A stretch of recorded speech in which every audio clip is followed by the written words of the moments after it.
Merhaba arkadaşlar. Bugün size oyun nasıl replaylenir video olarak anlatacağım. İlk önce bilgisayarımıza WinUA programı indirmemiz lazım. Ben önceden WinUA programını indirip kurduktan sonra direkt kuruluma geçiyorum.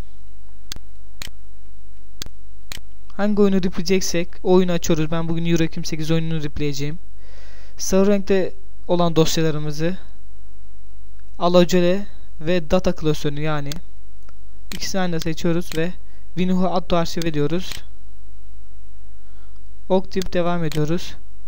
Ve burada beklememiz lazım. Bu şeyin yüklenmesini beklememiz lazım. Ama ben önceden yaptığım için bu işi beklemiyorum. Çok uzun sürüyor gördüğünüz gibi. İptal diyorum ben. Ben önceden bu iki dosyayı sıkıştırmıştım. Gördüğünüz gibi ekrana şöyle bir pencere gelecek. Euro 28.UH. Bu iki dosyayı sıkıştırdıktan sonra Euro 28.UH diye bir şekilde dosya gelecek şu ekrana. Ve geriye kalan dosyalarımızı seçiyoruz. Aynı şekilde WinUA auto arşiv ediyoruz. Bu sefer Crack SFX arşivi seçip o SFX diyoruz. Yukarıdan SFX sekmesine geliyoruz. UHART 06 SFX seçip OK diyoruz ve bekliyoruz.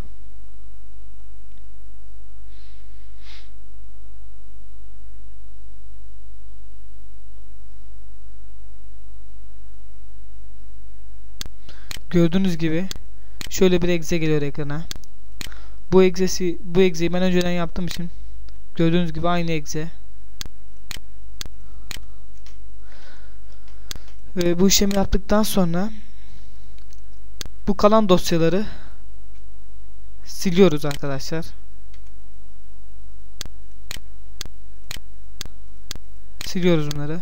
Ve gerek kalan şu iki dosya kalacak arkadaşlar. O dosyaları sildikten sonra ekrana şöyle iki tane dosya kalacak. Yeni bir metin belgesi açıyoruz şimdi.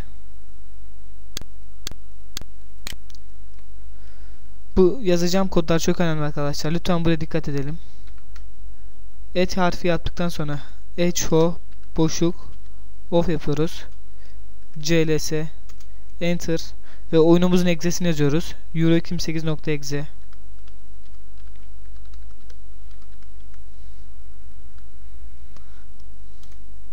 Enter yaptıktan sonra cls enter. Yine aynı şekilde egzemizin adını yazıyoruz.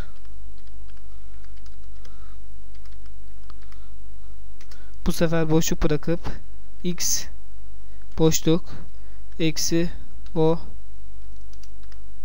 artı eksi vm artı eksi y artı ve son olarak Euro 28.UH dosyasının adını yazıyoruz.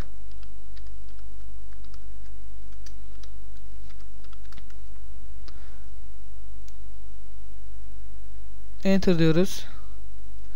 Ve bu işlem bittikten sonra yani oyunumuz yüklendikten sonra şu geri kalan dosyaların silinmesini istiyorsak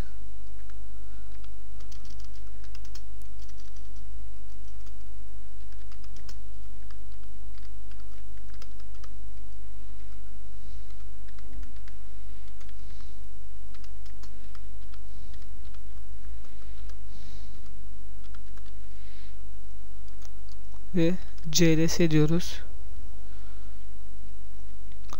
Şimdi oyunumuzun kurulumu bittikten sonra kendi ismimizin ya da kendi istediğimiz ismi yani reklam yapmak istiyorsanız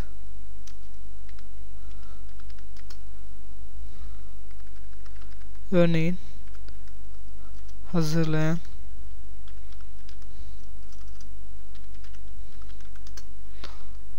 ben kendi adımı yazıyorum.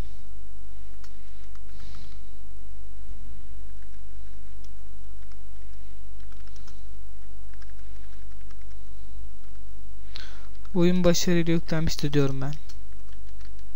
Siz buraya istediğiniz şeyi yazabilirsiniz.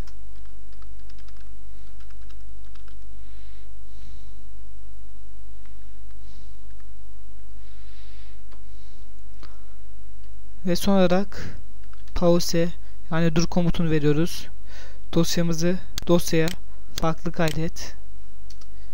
kur.bat deyip kur.bat yazdıktan sonra kaydet deyip çıkıyoruz. ve ekranımıza kur.bat ms-dos publish dosyası geliyor. Bu bizim oyunumuzun setup'ı. Buna tıklayarak oyunumuzu kurabiliriz.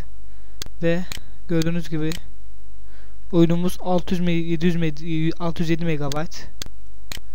Oyunumuzun orijinal hali ise 1.1, yani gördüğünüz gibi 1 GB 1 GB'dan 607 MB'a kadar düştük. Yani oyunumuzu yükledik. Geriye kalan işlem ise kura tıklayıp oyunumuzun yüklenmesini beklemektir. Umarım iyi anlatmışımdır arkadaşlar. Siz de artık oyun yükleyebilirsiniz. İyi günler.